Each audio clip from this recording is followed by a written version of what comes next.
in Kaari, we are working on two basic missions. One is we are trying to conserve the environment by upcycling single-use plastic like biscuit packets, chips packets, gift wrappers, e-com packets. And now we have started using audio and video cassettes also. And the second part of the mission is that we are enabling livelihood of women and youth by teaching them how to use charkha and handloom for the upcycling process. So that's what we do as in a process. Now about the organization, if you see, there are two words in our organization, eco and Kaari. So the eco has been taken from the eco-friendly word, so that's the first part, and Kaari from the Karigar, which is a Hindi word for the artisans. So these are the two basic missions which I actually told you. So that's how the company is working. Now how I started or how this concept was being taken is that I have been trekking from early 2000s into the lot of Sayadris, into a lot of Gads.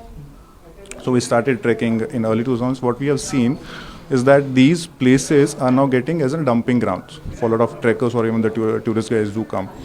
So they go, they party, they dump those plastic bags, bottles and all that. Now bottles or even the glass bottles are being picked because they fetch money out of it. But plastic bags or even the multi-layer packaging, they don't fetch money. So that was the point when we thought, can we do something about this? And that's how this idea started.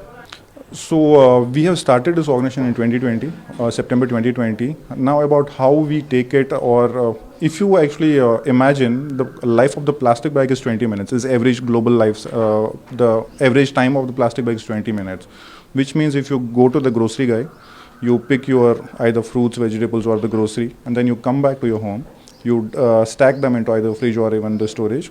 The life of that plastic bag is 20 minutes. So what we are doing here is that we are increasing that life from 20 minutes to many years.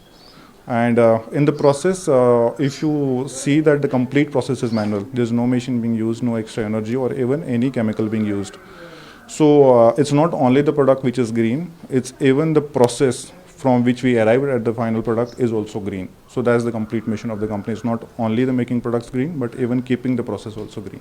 So if you have seen post-COVID, the awareness has changed. So it helped us in terms of that the general public also now got the idea about there's something is changing, that climate change is real.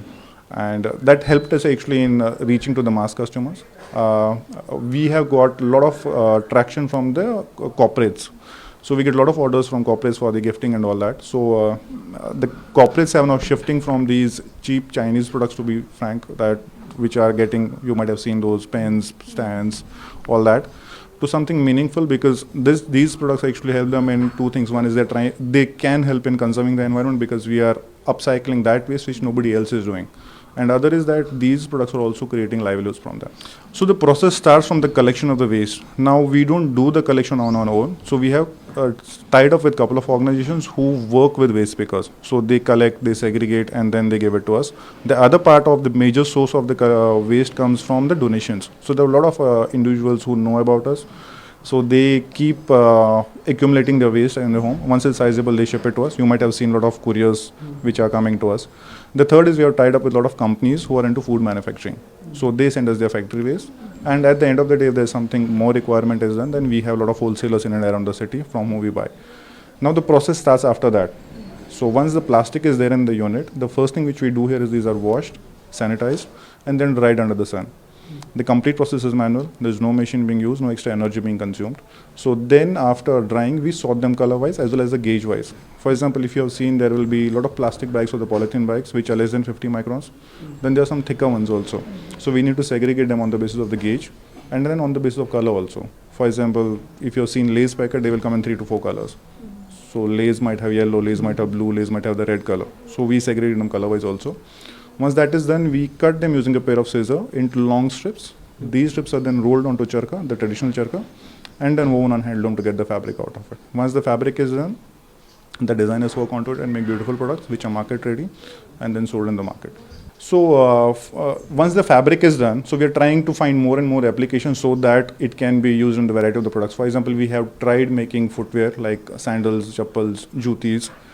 We have tried home decor. We do a lot of office gifting via the office stationery and the office products like laptop sleeves, laptop backpacks.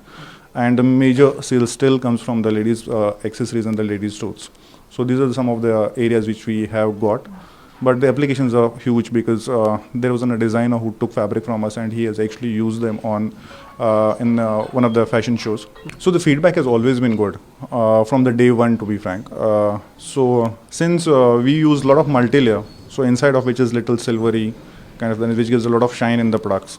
So those are instant hits with a lot of this women. And for the corporates and all that gifting, we keep them muted, like the regular polythene bags. The raw material is that, so it doesn't give that shine. So we still have close to 65% of the customers are coming as a woman and 35 is males. So that's the customer segregation for us because of the shine and all those into these products.